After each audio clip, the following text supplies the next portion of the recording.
Zeny amin'ny vovony fa toy ny isantaona Denis ny etsika izay notanterain'ny LCO namehana hoentina kalazana ny fetin'ny reny omaly ny akon'izay indrindra ary no entin'ny namana Claudia Rasolson sy Mamira Samuely amitsika.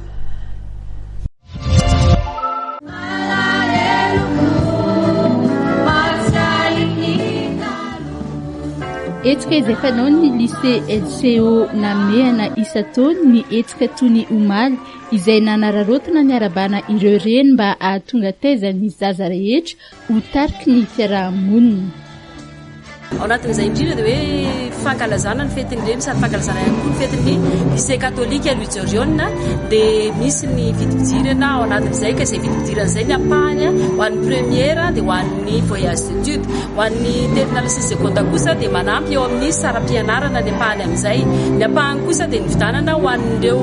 fanomezana tolotra ho an'ireny izay tamin'ity dia nindrona kokoa izay tamin'ny malagasy satria arona malagasy no atolotra ho an'ireny rehetra izay tonga mijery izay fety izay akoatr'izay ihany koa moa dia hoe ny sehatry ny fety dia misy ny vakodrazana ny kalony fahiny ny seho ny talenta ny hira tsirairay ireo zavatra efa nisy teo aloha dia eo ihany koa ny tantara fanehoana ny loha fanabeazana izay miankina indrindra amin'ny irainay an-danitra zany. Samy nanomana seo ny mpianatra ka nisy ireo nanao kalony fahiny nisy ny nanao vakodrazana toy ihany koa ny fanehoana ny fitafy isaky ny faritra ny tantara ny visy ny hira samihafa.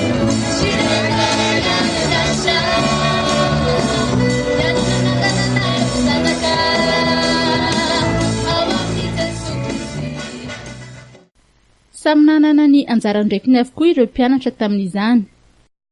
Targetra ny lycée hatramin'izay tao anatin'ny 9 taona ny joro izay hoe fanazarana sy fampianarana ny ankizy handray andraikitra antanana avy hatrany ny hoaviny tsy hoe eo amin'ny fianarana fotsiny fa fanazarana azy indrindra amin'ny fandraisana raharaha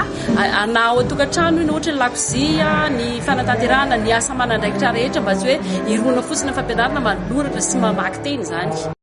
Voalanina moa ireo ray aman-dreny indrindra ny reny nandritry ny etsika izay nitanterahana teny amin'ny LCO namehana izay.